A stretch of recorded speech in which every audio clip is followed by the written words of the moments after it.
अस्सलाम वालेकुम स्टूडेंट्स, मुझे उम्मीद है कि आप खैरियत से होंगे, अच्छे से बायोलॉजी पढ़ रहे होंगे। मेरा नाम डॉक्टर फातिमा है, फाइनली एमबीबीएस की स्टूडेंट हूँ। मैं आपको इंशाल्लाह बायोलॉजी वर्ड टू वर्ड पढ़ाऊँगी। हम वर्ड टू वर्ड लर्निंग करेंगे, ठीक है।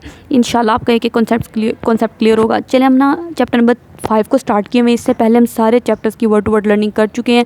आप जाके प्ले लिस्ट में देख सकते हैं, प्ले लिस्ट में आपको सारी वीडियोज़ मिल जाएंगी इंशाल्लाह। अच्छा चलिए हम स्टार्ट करते हैं organs and organ system and plants. जैसे कि हम पीछे पढ़ चुके हैं ऑर्गन्स कैसे, हम ना देखेंगे प्लांट्स के अंदर कौन से ऑर्गन और ऑर्गन सिस्टम होते हैं, फिर हम देखेंगे एनिमल्स के अंदर कौन से ऑर्गन और ऑर्गन सिस्टम होते हैं। ठीक, पहले हम प्लांट्स के ऑर्गन की बात करेंगे, क्योंकि प्लांट्स के अंदर जो ऑर्गन सिस्टम होते हैं ना वो इतने दो ही होते हैं बस, रूट सिस्टम शूट सिस्टम, जैसे हम पीछे पढ़ चुके हैं। क्योंकि प्लांट इतने कॉम्प्लेक्स नहीं है। प्लांट्स ने कौन सा एक जगह से दूसरी जगह चल के जाना है, या प्लांट्स ने कौन सा सोचना है किसी चीज़ को, उनके अंदर कौन सा कोई ब्रेन होता है, ठीक है, थिंकिंग प्रोसेस कौन सा करना है उन्होंने, कौन सा उन्होंने कोई डिसीजन लेने अपनी ज़िंदगी की जिस तरह हमने लेने होते हैं, ठीक है। तो इसलिए पौधों के अंदर कोई इतने खास ऑर्गन सिस्टम नहीं है। हाँ, ऑर्गन्स काफ़ी हैं पौधों के अंदर, ठीक है। देख लेते हैं ऑर्गन क्या होता है। जैसे कि हम पहले पढ़ चुके हैं, ऑर्गन्स ना टिश्यूज़ से मिलके बनता है। दो या दो से ज़्यादा टिश्यूज़ आपस में मिलते हैं और मिलकर ऑर्गन बना देते हैं। जिस तरह के हमने स्टमक पढ़ा था, स्टमक एक ऑर्गन था ना, तो स्टमक के अंदर कौन कौन से टिश्यूज़ थे, epithelial tissue, connective tissue, muscular tissue, आगे हम डिटेल से पढ़ेंगे। ऑर्गन्स क्या होते हैं, ये 2 और मोर टाइप ऑफ टिश्यूज़, 2 या 2 से ज़्यादा टिश्यूज़, लेकिन शर्त ये है कि वो टिश्यू एक जैसा काम सर अंजाम दें, उनका आपस में एक ही फंक्शन हो। अगर टिश्यू नंबर 1 डाइजेशन का काम करे तो टिश्यू नंबर 2 भी फूड के डाइजेशन का काम ही करे, टिश्यू नंबर 3 भी उससे मुतल्लिक ही कोई काम करे, कोई और काम ना करे, ठीक है। तो टिश्यूज़ क्या, ऑर्गन्स क्या हैं, 2 या 2 से ज़्यादा टिश्यूज़ आपस में मिलते हैं, वो ऑर्गेनाइज हुए होते हैं, अरेंज हुए होते हैं to serve a particular function, और एक खास काम सर अंजाम देते हैं, ठीक है, उनको ऑर्गन्स कहते हैं। और ऑर्गन्स आपस में मिलेंगे तो ऑर्गन सिस्टम बना देंगे सारे। जिस तरह डाइजेस्टिव सिस्टम था वो पूरा ऑर्गन सिस्टम था ना, तो उसमें सारे ऑर्गन्स होते हैं, लेकिन शर्त यह है कि सारे ऑर्गन्स का काम एक जैसा हो, सारे ऑर्गन्स फूड के डाइजेशन से मुतल्लिक ही हो। कोई ऑर्गन लंग वाला अंदर नहीं डाल देना कि वो लंग का तो काम सांस लेना है ना, तो अगर फूड की डाइजेशन की बात कर रहे हैं तो सारे अंदर उसी से मुतल्लिक ऑर्गन हो, ठीक है। तो ऑर्गन्स जो है ना विच परफॉर्म रिलेटेड फंक्शन, जो एक जैसा काम सर अंजाम दें, वर्क टुगेदर, वो मिलके इकट्ठे काम करते हैं और फिर ऑर्गन सिस्टम बन जाता है। ये हम पीछे डिटेल से पढ़ चुके हैं कि ऑर्गन क्या, ऑर्गन सिस्टम क्या, मैंने आपको सारे वो विजुअलाइजेशन से बताया।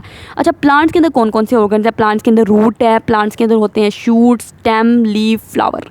रूट्स क्या होती हैं, रूट्स तो आपको पता है ना, अगर ये पौधा है तो ये पौधे के जो नीचे जड़ें होती हैं इनको क्या कहते हैं, रूट्स कहते हैं। तो रूट्स आमतौर पर कहाँ पाई जाती हैं, अंडरग्राउंड, ज़मीन के नीचे पाई जाती हैं। जाहिर सी बात है, ये सॉइल है, सॉइल के नीचे होती हैं, अंडरग्राउंड पाई जाती हैं। एंकर द प्लांट, इसका मकसद क्या है, पौधे को पकड़ के रखना ज़मीन के अंदर, सॉइल के अंदर, उसको मिट्टी के अंदर पकड़ के रखना, ठीक है।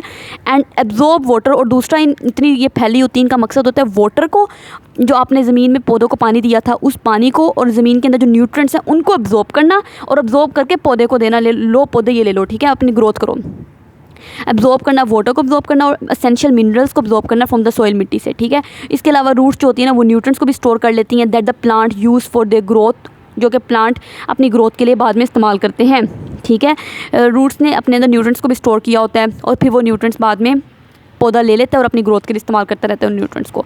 सही हो गया। अच्छा, रूट्स, और इसके अलावा अगला भी उन्होंने रूट्स का ही बताया हुआ है, शायद उन्होंने गलती से 2 बार लिख दिया है, ठीक है। ये भी सारा रूट्स का ही जो मैंने आपको पहले पढ़ा चुकी हूँ वही है। स्टेम की बात कर लेते हैं, ये स्टेम होती है।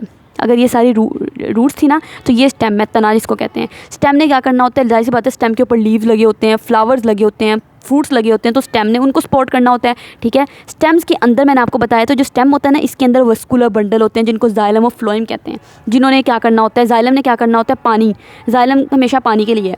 इसने पानी को, जो आपने सॉइल में पौधे को पानी दिया था मिट्टी में, उस पानी को पकड़ना है जाइलम ने, और पानी को ला के पौधों, लीफ को दे देना है। लीफ, तुम ये पानी ले लो और इस पानी को इस्तेमाल करके फोटोसिंथेसिस का प्रोसेस करो, ठीक है। तो ये जाइलम का काम है। और फ्लोएम ने क्या करना है, जो लीफ, ये जो पत्ता है, इस पत्ते को हम ग्रीन कलर से बनाते हैं, ठीक है, क्योंकि ये जो पत्ता होता है, ये पत्ता है हमारे पास, ठीक है। ये जो पत्ता होता है ना, इस पत्ते के अंदर पत्ता ग्रीन इसलिए ही होता है ना, क्योंकि पत्ते के अंदर क्लोरोप्लास्ट है, और क्लोरोप्लास्ट के अंदर क्लोरोफिल होता है, और क्लोरोफिल से फूड बनती है, फोटोसिंथेसिस का प्रोसेस होता है। ये आगे हम बायोएनर्जेटिक्स वाले चैप्टर में डिटेल से पढ़ेंगे कैसे फूड बनती है, ठीक है। तो ये जो फ्लोएम है ना, इस फ्लोएम ने क्या करना है, वो जो फूड बनी है उस फूड को पकड़ के पौधे के हिस्से में जहाँ पे जिस हिस्से को फूड चाहिए उसको जाके दे देनी है। तो ये जो 2 वेस्कुलर बंडल होते हैं जिनको जाइलम और फ्लोएम कहते हैं, वो यही इसी स्टेम के अंदर मौजूद होते हैं, ठीक हो गया। ये वाली स्टेम के अंदर मौजूद होते हैं। वही लिखा हुआ है स्टेम के अंदर vascular bundle, xylem, vascular tissue कह लो, जाइलम और फ्लोएम होते हैं, जिन्होंने क्या करना होता है, फैसिलिटेट मदद देनी है मूवमेंट ऑफ वाटर, वाटर की मूवमेंट में, मिनरल्स की मूवमेंट में, ठीक है, ये जाइलम का काम है। और न्यूट्रेंट्स, और जो न्यूट्रेंट्स को पहुँचाना है, फूड को पहुँचाना है रूट्स और लीव्स के दरमियान में, ये लीव्स और रूट्स के दरमियान में ना जहाँ जिस चीज़ को फूड चाहिए मुझसे ले ले, फ्लोएम कहता है, वो फ्लोएम ने काम करना है। तो ये स्टेम का फंक्शन हो गया। नंबर 1 सपोर्ट करना, नंबर 2 इसके अंदर जाइलम और फ्लोएम है, ठीक हो गया। लीव क्या करते हैं, ये लीव पत्ते ग्रीन, ये ना मैंने आपको बार बार बता चुकी हूँ, लीव्स ने फोटोसिंथेसिस का प्रोसेस करना होता है, ठीक है। Photo means light, synthesis means to make, light की मौजूदगी में बनाना, फूड बनाना, सूरज की रोशनी को इस्तेमाल किया जाता है, पानी को इस्तेमाल किया जाता है, कार्बन डाइऑक्साइड को इस्तेमाल किया जाता है जो हमने बाहर निकाल ली है, और फिर उससे खाना बनाया जाता है। फोटोसिंथेसिस का प्रोसेस लीव्स के अंदर होता है हमेशा, ठीक है।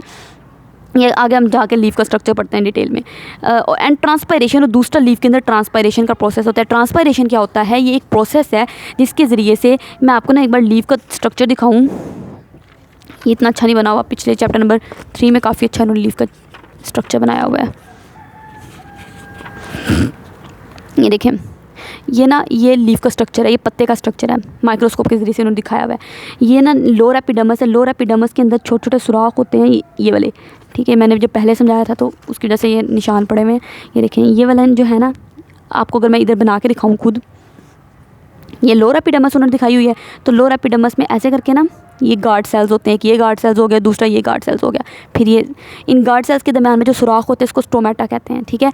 इस स्टोमेटा के ज़रिए से क्या होता है, जो पानी पत्ते तक गया है ना, उस पानी ने सारा का सारा पानी निकल के बाहर आ जाता है। इसका फ़ायदा है, आप समझ रहे होंगे कि जो पत्ते, आप इतनी मुश्किल से, ये जो रूट थी, उन रूट से इतनी मुश्किल से आप पानी जाइलम के ज़रिए से, जाइलम के पहले आपने मिनते की, जाइलम के ज़रिए से पानी लीव्स तक लेके गए।